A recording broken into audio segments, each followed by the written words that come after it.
Hi, I'm Mary. I'm Denise. Hey, we want to give you some pointers on how to organize a barn quilt trail. We got inspired by the barn quilt trails that started spreading across the United States. And then what happened? Well, we formed a little committee and we started putting barn quilts on a Google map. And from the Google map, we went to a WordPress blog, and from there it's taken off, and we're trying to help you help us to create an Ontario program.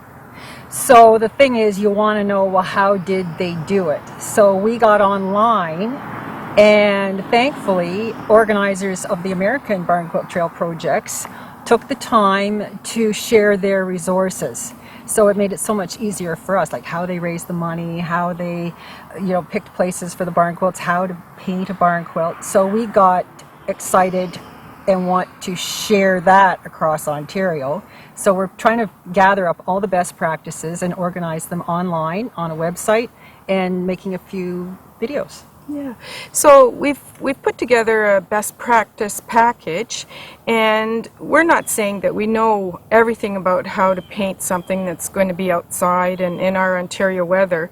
We want you to send us your information, how you engaged your community, how you fundraise for your painting projects, how you inspired people to create a barn quilt or capture quilt images from historical quilts.